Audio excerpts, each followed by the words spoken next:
गांडे के बड़कीटांड पंचायत में उप मुखिया महबूब आलम ने शुक्रवार की दोपहर 12 बजे गांडे बीडीओ और गांडे थाना प्रभारी को आवेदन देकर उस पर एई व जेई द्वारा लगाए गए आरोप को लेकर अपना बयान दिया। उप मुखिया महबूब आलम द्वारा बीडीओ व थाना में दिए गए आवेदन में एई और जेई पर उसकी पत्नी के साथ अभद्र व्यवहार करने का आरोप लगाया गया है।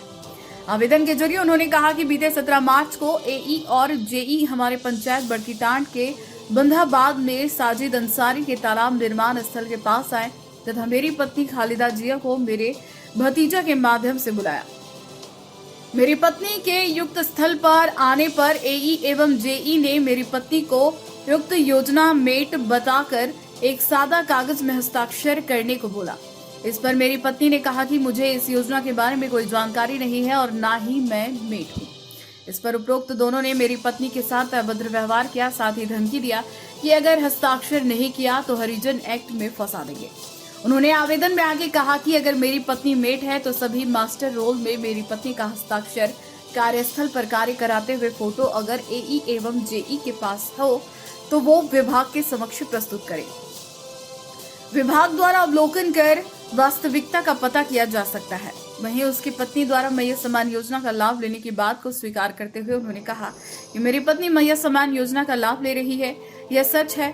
कहा कि मेरी पत्नी उस वक्त पोषण सखी नहीं बनी थी जिस समय झारखंड सरकार द्वारा यह महत्वाकांक्षी योजना लाया गया था। कहा कि और शुरुआती दौर में झारखंड सरकार ने कहा था कि झारखंड के सभी मैया को मैया सम्मान राशि दिया जाएगा और मेरी पत्नी ने भी फॉर्म भरा था जिसकी स्वीकृति भी हुई और मैया सम्मान राशि का लाभ भी अब तक मेरी पत्नी उठा चुकी है।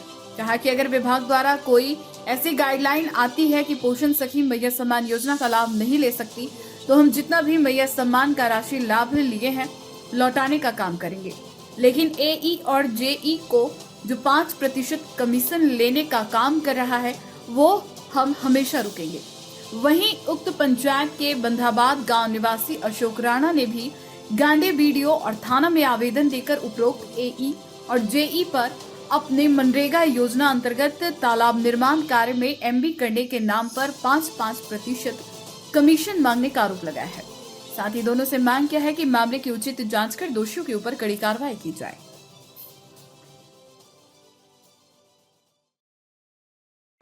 आप लोग ही कल छापे या क्या किए मेरी पत्नी के साथ कि इनका पोषण सखी है, लेबर कार्ड है उनका और मेट भी है ना, मैया सम्मान योजना मिलता है।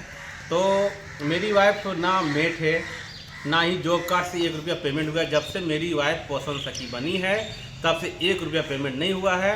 और अगर हुआ है, अगर मेट वो लोग बोलता है कि मेट है तो जेई यही जाता है फ़ोटो करने के लिए। कभी भी वहाँ के कार्यस्थल पर फ़ोटो मेरा वाइफ का फ़ोटो दिखाएं, जितना भी मास्टर रोल है उसमें मेरा पत्नी का जो लोग जो इतना किया है उनका नाम से हस्ताक्षर होता है।